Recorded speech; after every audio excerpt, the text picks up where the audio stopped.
रोजमर्रा की जिंदगी ने आधुनिक इंसान को व्यस्त बना दिया है। सुबह अपने अपने काम के लिए निकलना, दिन भर भाग दौड़ और शाम को अपनों के साथ वक्त बिताना, साथ ही कभी बाहर तो कभी घर का भोजन। इन सब के बावजूद भी जिंदगी कितनी हसीन और खुशहाल लगती है।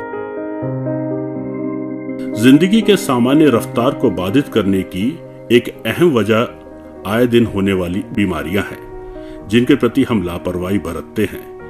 जल्दी से राहत पाने के लिए बिना किसी डॉक्टर के परामर्श के लोग स्वयं इलाज करने की कोशिश करते हैं या फिर इंटरनेट पर सर्च किए गए या दूसरों के सुझाव का पालन करते हैं।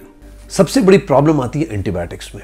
एंटीबायोटिक्स में जब आप दवाइयां लेते हैं तो 99% लोग डोज कम लेते हैं या डोज गलत लेंगे या फ्रीक्वेंसी कम होगी, 2 बार खानी है 3 बार खानी है तो 1 बार खाएंगे या डोज उसकी बहुत कम लेंगे, तो इफेक्ट तो उसका आता ही नहीं है। जब एंटीबायोटिक में जब तक आप प्रॉपर एंटीबायोटिक नहीं खाएंगे उसके इफेक्ट्स नहीं आएंगे, आपको उसके फायदे नहीं होंगे। और दूसरा, एंटीबायोटिक स्पेसिफिक होती है। टाइफाइड की एंटीबायोटिक अलग है, यूटीआई की एंटीबायोटिक अलग है, निमोनिया की एंटीबायोटिक अलग है। तो अगर आप एंटीबायोटिक लेते हैं तो आपको पता ही नहीं कि कौन सी specific. You are not a doctor, you can not जज दिस। आप इस बात का अनुमान नहीं लगा सकते कि इस वक्त कौन सी एंटीबायोटिक लेनी चाहिए। लेंगी तो पक्की बात है वो गलत होगी, डोज भी गलत होगी, टाइमिंग्स भी गलत होंगी, खाने से पहले लेनी है या खाने के बाद लेनी है। तीसरी प्रॉब्लम, अगर एक एंटीबायोटिक आप लेते हैं तो आपको ये नहीं पता कि इंटर ड्रग रिलेशनशिप्स क्या होते हैं। एक दवाई के साथ आप दूसरी दवाई ले रहे हैं, तीसरी दवाई ले रहे हैं, आपस में उन तीनों का क्या रोल है। कई बार 3 दवाइयां आपस में नुकसान करती हैं, उनको आपस में नहीं लेना चाहिए, जो आप समझ ही नहीं सकते। वर्ल्ड हेल्थ ऑर्गेनाइजेशन के अनुसार 53% भारतीय बिना किसी डॉक्टर की सलाह लिए ही दवाइयां लेते हैं, बगैर ये जाने कि इनका अनुचित प्रयोग खतरनाक हो सकता है। बैक्टीरियल इन्फेक्शन को खत्म करने वाले ये एंटीबायोटिक्स वायरल इन्फेक्शन में बेअसर होते हैं। साथ ही कई बार इनका गलत मेल शरीर में अनेक तरह के दुष्प्रभाव जैसे सर दर्द, पेट दर्द, एलर्जिक रिएक्शन आदि पैदा करता है। एक दवाई, जैसे आप यूजुअली पेशेंट दवाई खाता है कि हमारे चाचा को ये बीमारी हुई और उसने ये दवाई खा ली, उसको बुखार था।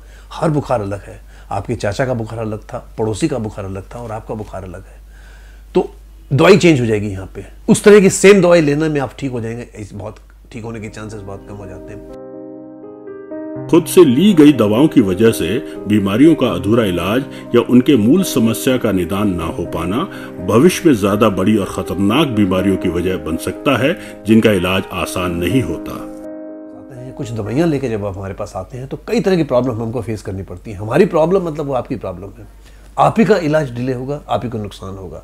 सबसे बड़ी प्रॉब्लम हमको आती है डायग्नोसिस में। अगर आपने कोई भी एंटीबायोटिक ले ली तो यूरिन में अगर हम उसमें इन्फेक्शन देखना चाह रहे हैं कौन से, तो इन्फेक्शन आएगी नहीं, उसमें गायब होगी इन्फेक्शन। वो अब एक टेस्ट, सिंपल एक यूरिन एग्जामिनेशन जो रिपोर्ट हमको दे सकता था, वो कई तरह के टेस्ट उसमें हमको कराने पड़ेंगे, तब जाके उसका डायग्नोस हो पाएगा। शरीर में जाने के बाद ये एंटीबायोटिक्स बैक्टीरियल इन्फेक्शन को मारने के साथ उनको बढ़ने से भी रोक देते हैं। ये शरीर में मौजूद उन सभी बैक्टीरिया को मार देते हैं जिनकी वजह से बीमारियां उत्पन्न होती हैं। When the doctor prescribed the antibiotics for the day, 3 days, 5 days or 7 days, I mean if a person is stopping the taking antibiotics before the date of prescription or before the number of days to be prescribed, that is one of the reason that you are basically leading toward the drug resistance problem. Antibiotic का dose पूरा न होने या गलत antibiotic के seven से जब bacteria नहीं मरता या उस पर अधूरा असर पड़ता है, उस स्थिति में वो खुद को बदल लेता है, जिसे म्यूटेशन कहते हैं। ऐसे में अगली बार उस एंटीबायोटिक का उस बैक्टीरिया पर कोई असर नहीं होता।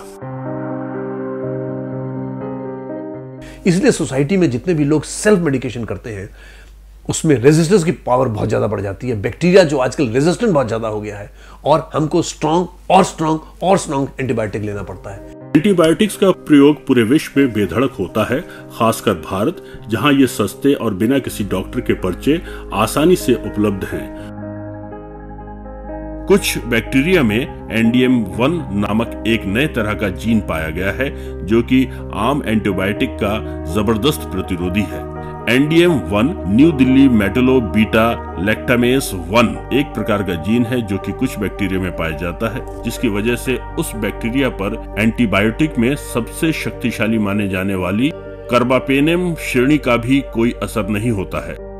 सन 2009 में स्वीडन में पहली बार NDM1 एक भारतीय मूल के मरीज में पाया गया था। भारत की राजधानी दिल्ली पर ही इसका नाम NDM1 रखा गया।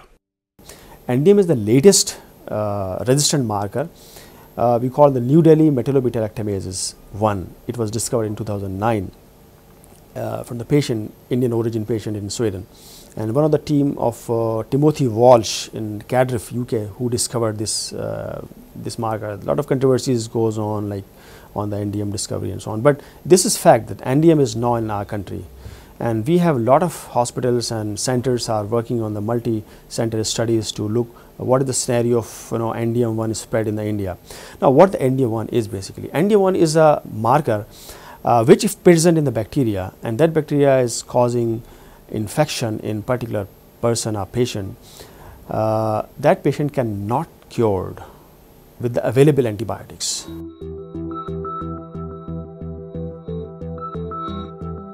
दुनिया भर में वैज्ञानिक इस तेजी से बढ़ रहे खतरे से निपटने के लिए एक नए तरह के एंटीबायोटिक बनाने की लगातार कोशिश कर रहे हैं। NDM1 एक गहन चिंता का विषय इसलिए बना हुआ है क्योंकि फिलहाल ऐसी कोई भी एंटीबायोटिक उपलब्ध नहीं है जो इसके खिलाफ असरदार साबित हो सके।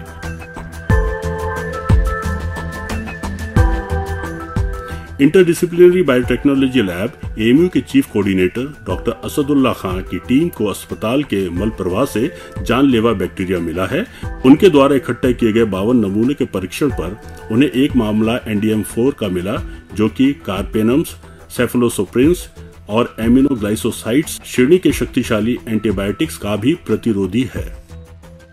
The difference between NDM1 and NDM4 is not much.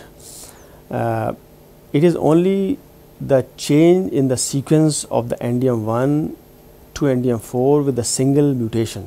Mutation, I mean the change of the the gene structure, you may call as a general statement. And WHO has already declared that 2014 onward, this is one of the most important problems to be taken into consideration in order to take care of this problem. Otherwise, in a coming few years, it is very difficult to control infection. Antibiotics should not be given over the counter. I mean, until we stop the antibiotics over the counters, the problem of multiple degradations will not be stopped. इन सब बातों से ये clear हो जाता है कि दवाई अपने आप बिल्कुल नहीं लेनी चाहिए। अगर आप सेल्फ मेडिकेशन करेंगे, बिना डॉक्टर से पूछ के दवाई लेंगे, केमिस्ट की शॉप से दवाई लेंगे, तो डेफिनेटली वो गलत होगी, नुकसानदायक होगी, खतरनाक भी हो सकती है। केमिस्ट को कभी ये नहीं पता हो सकता कि आपको क्या बीमारी है या आपको किस दवाई, कौन सी दवाई कितना सूट करेगी। वो हमेशा अंदाज से दवाई देगा। तो ये इस सेल्फ मेडिकेशन रेजिस्टेंस डेवलप करेगा, नुकसान करेगा, साइड इफेक्ट करेगा, इंटर कोरिलेशन नहीं हो सकता और डायग्नोसिस होने में कई बार बहुत मुश्किल हो जाती है। सेल्फ मेडिकेशन कई बार आपको हॉस्पिटल, हाल यहाँ तक कि ICU में पहुँचा सकता है। एंटीबायोटिक्स को जो है खुद से यूज़ ना किया जाए, बगैर डॉक्टर की परमिशन, बगैर डॉक्टर के प्रिस्क्रिप्शन की एंटीबायोटिक यूज़ ना की जाए, और छोटे मोटे बुखार में या फीवर में या छोटे मोटे इन्फेक्शन में एंटीबायोटिक्स को अवॉइड किया जाए।